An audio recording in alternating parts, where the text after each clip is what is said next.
everyone! Today we're going to discuss the Easter eggs and other references you might have missed while watching the Super Mario Bros. Movie trailer. If you liked the video, be sure to leave us a like and subscribe to the channel to not miss out on any future content regarding your favorite animation movies. Without further ado, let's get started.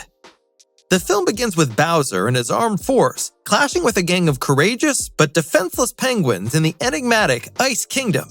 This is one of the trailer's most interesting developments, as the penguins call this kingdom home. The penguins' configurations are influenced by the penguins from Super Mario 64, more particularly the notorious quest in which Mario must recover a mother penguin's baby for her in a swap for a star. It's particularly notorious because, directly following your gutsy relief efforts, you could really take the baby back and plunge it down a mountainside. Imagine the audience's loud cheers and shrieks if that incident is reinvented for the motion picture. Given that this is an animated feature film, the teaser served more as a first hear than a first look at renowned actors who play some of the world's largest and most well-known characters from video games. Chris Pratt, who gets to play Mario, does not speak with an Italian accent. It's difficult to forget about. In fact, the Guardian of the Galaxy star does not have much of a dialect, just an indication of New York finesse. If you look at the trailer once more, you'll start noticing that it's primarily Pratt attempting to speak in his normal tone. Keep in mind how he said that it would be unlike anything we had ever got to hear previously. Perhaps he was specifically speaking to the individuals of the Mushroom Kingdom, because Mario certainly appears to be unfamiliar there in the film's spiritual realm. We can see what does seem to be Bowser's aerial vehicle at around 25 seconds into the trailer. Despite the fact that it is not a perfect replica of the Mario game, Bowser's castle seems to click just as rapidly. It shares numerous systemic resemblances, such as the quick release chain system. This seems to be a whole Bowser threshold in which Bowser can take flight and commute. He seems to be commuting with his invading squad, and he obviously necessitates a massive aerial island to better accommodate them all. Mario is presently able to properly take a break.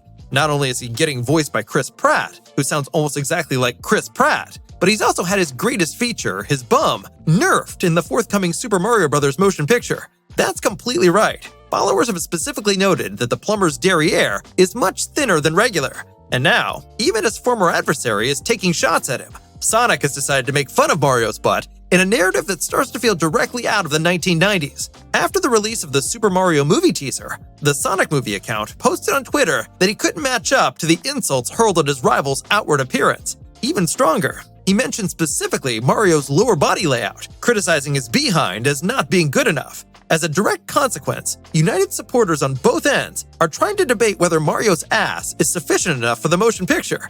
This is obviously a jibe at Sonic's original movie layout.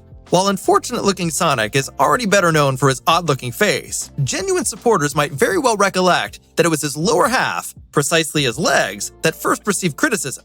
Sonic's legs were oddly redefined and, most disturbingly, were human in the initial posters. So, although it wasn't his bum, Sonic can completely relate to the lower portion of his body becoming a source of contention. All in all, it is a very interesting debate.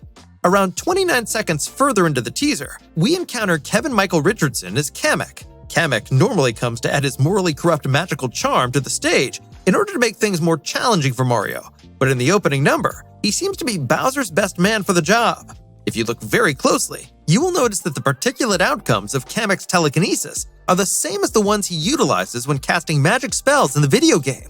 Kevin Michael Richardson has indeed been lending his voice to fully animated initiatives for years, but playing the mischievous Kamek will be among his greatest and most prominent roles.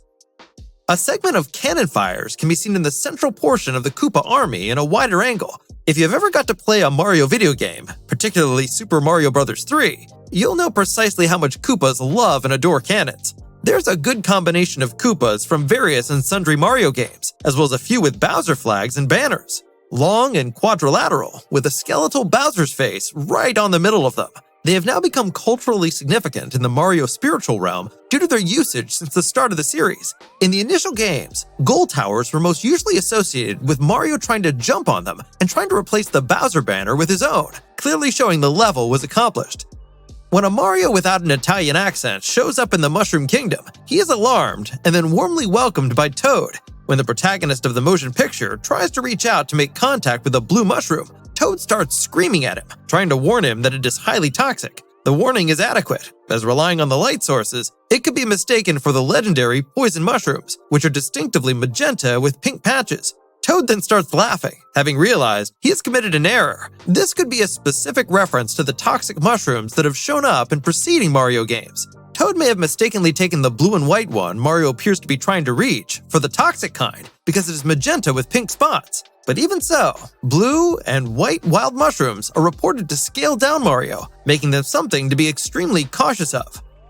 The wait seems to be over, and we can finally hear Jack Black's Bowser voice in the trailer. And what a wonderful representation it is! Nearly every single character in this teaser has had their voices modified, but Jack Black seems to be hammering Bowser in this. Also, how about we just say that many of the characters here have been significantly altered for the motion picture, but it just seems that they attempted tirelessly to make Bowser look similar to Jack Black. Provided that he's the central protagonist of the teaser, it's no shock that Bowser is the biggest feature of the very first appearance of the motion picture, which is a collaborative effort between Nintendo and Illumination. It begins with his absolutely fantastic aerial lava castle, threateningly bobbing towards that ice kingdom before ridiculing a few stupid penguins and then burning their kingdom to the ground. It's suitably fearsome and utterly stupid, but the real icing on the cake is Jack Black's audio effort. Before we get our first formal peek at the motion picture Mario's facial features, Mario trips and falls on a mushroom prior to actually wheeling onto the garden for a short instant when he first shows up in the Mushroom Kingdom. A yellow butterfly seemed to appear in the picture whilst Mario is resting there, briefly obscuring the view of his face. In addition to being a stunning scene, it appears to be a fitting tribute to the closure of Super Mario Galaxy. It's not precisely as that, but it is an amazing possibility. When we cut to a field of view of Mario trying to stand up, we can see a cluster of butterflies all around him. If Mario is still, he has seemed to attract and retain butterflies, just as in Super Mario 64. Not to point out the numerous butterflies observed throughout the trailer, which contribute to making the Mushroom Kingdom resemble the entire area out beyond Peach's palace in Super Mario 64. A star can also be seen in the trailer. In the Mario spiritual realm, stars can portray a wide range of things.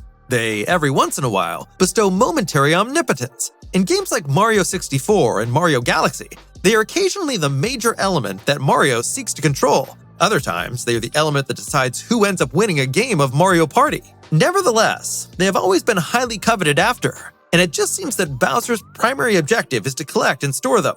One has to make the assumption that there is more than just one star in the motion picture, and that there is almost certainly one tucked away somewhere within the Mushroom Kingdom, which is what will eventually bring Mario and Bowser to team up. When searching for secret information in the Mushroom Kingdom, the very first thing you'll come across is the Cheep Cheeps swimming in the riverbank. They'll require a magnifying glass to see, but they're certainly there anyway. They are pufferfish, which first showed up in Super Mario Bros. In the underground stages.